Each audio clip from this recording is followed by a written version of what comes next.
નમસ્કાર વિદ્યાર્થી મિત્રો, તો સ્વાગત છે તમારું એક આપણા નવા વિડીયોમાં, જેની અંદર આપણે સ્વાધ્યાય 3.3ના 12મા દાખલાનો આજે અભ્યાસ કરવાનો છે। તો 12મા દાખલાની સંખ્યા છે આપણને આપી છે આકૃતિ 3.28 પ્રમાણે, જો SP સમાંતર RQ હોય, જે SP છે, SP સમાંતર RQ હોય તો ખૂણો P અને ખૂણો S નું માપ શોધો। તો આપણે ખૂણો આ P અને ખૂણો S નું માપ શોધવા કીધું છે। અને તો શું માપ ખૂણો P શોધવાની કોઈ અન્ય પદ્ધતિ છે? જ્યાં P છે માપ ખૂણો, એને શોધવાની કોઈ અન્ય પદ્ધતિ પણ ખરી છે, એવું આપણને પૂછ્યું છે। તો ચાલો આપણે દાખલો ગણવાની શરૂઆત કરીએ। જે આપણને ચતુષ્કોણ આપ્યું છે કેવું છે? તો સમલંબ છે। તો ચતુષ્કોણ PQRS સમલંબ ચતુષ્કોણ છે। કેવું થશે? સમલંબ ચતુષ્કોણ થશે। તેમજ આપણે દેખી શકીએ છીએ કે SP સમાંતર રેખાખંડ SP સમાંતર RQ થશે, RQ છે। અને આ જે કિરણ PQ છે, કિરણ PQ છેદિકા છે। જે PQ એ શું થશે? છેદિકા થશે। SP અને RQ સમાંતર છે અને આની છેદિકા થશે। અને આપણને ખબર છે કે જે સમલંબ ચતુષ્કોણ છે ને, એક બાજુ જે છેદિકા છે એના અંતઃકોણનો સરવાળો 180 થાય, એ પૂરક કોણ હોય। તો માટે આપણે શું લખી શકીએ હવે કે જે P અને Q છે, ખૂણો P વત્તા ખૂણો Q બરાબર 180 થવો જોઈએ। કારણ શું છે? તો છેદિકાના અંતઃકોણ પૂરક કોણ હોય। એટલે પૂરક કોણ એટલે કે સરવાળો કેટલો થવો જોઈએ? 180। ચલો P આપણે શોધવાનો છે, ખૂણો P આપણે શોધવાનો છે। Q નું માપ આપણને 130 આપ્યું છે, બરાબર 180। તો માટે ખૂણા P ને સૂત્રનો આપણે કરતા બનાવીશું।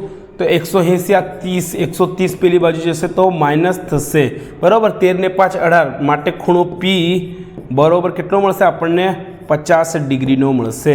50 અંશ આપણને એક આ જવાબ મળી ગયો। ઓકે, લખી લો।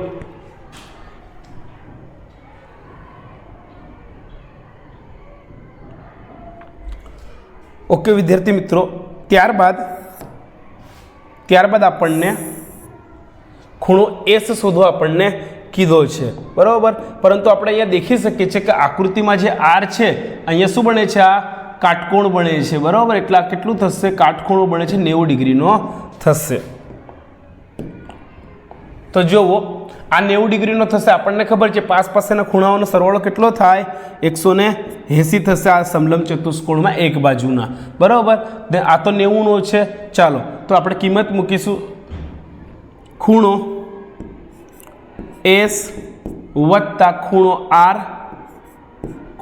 R બરાબર 180 થવા જોઈએ। કારણ શું છે? છેદિકાના એક બાજુના અંતઃકોણ એ પૂરક કોણ હોય, એટલા માટે। ચાલો ખૂણો S આપણે શોધવાનો છે। ખૂણા R ની કિંમત કેટલી લેશું આપણે? 90 બરાબર 180। માટે ખૂણા S ને આપણે સૂત્રનો કરતા બનાવીશું। તો 180 માઇનસ 90, માટે ખૂણો S આપણો ફાઇનલ જવાબ શું થશે? ચાલો 180 માંથી 90 જાય તો કેટલા રહેશે? 90 રહેશે, 90 ડિગ્રી। રેડી? ચાલો લખી લો।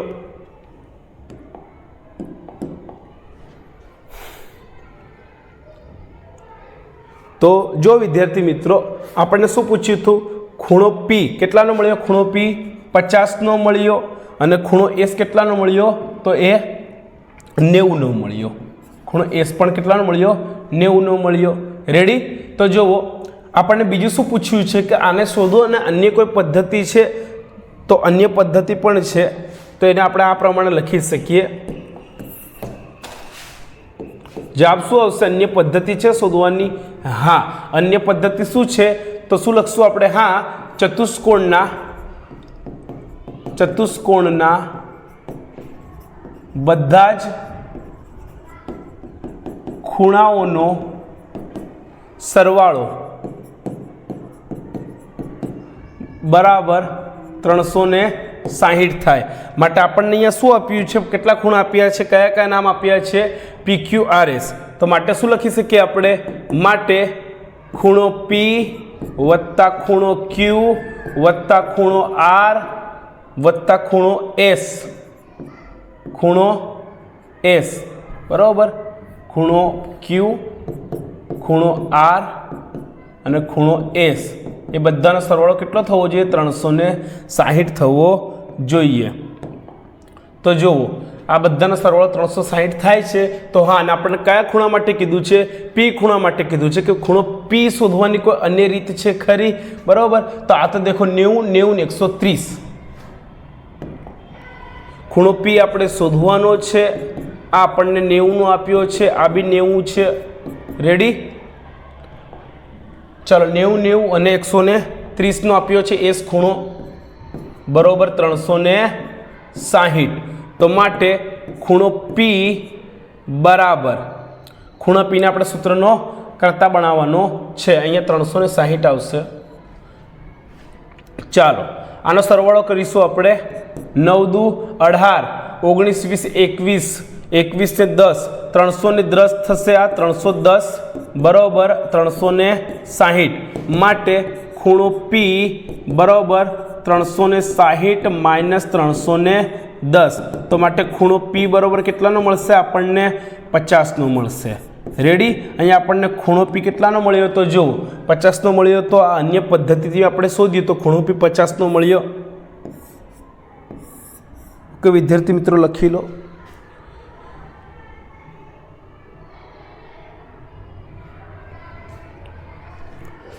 ઓકે વિદ્યાર્થી મિત્રો, તો મળીશું હવે નેક્સ્ટ વિડીયોમાં। ધન્યવાદ, જય હિન્દ।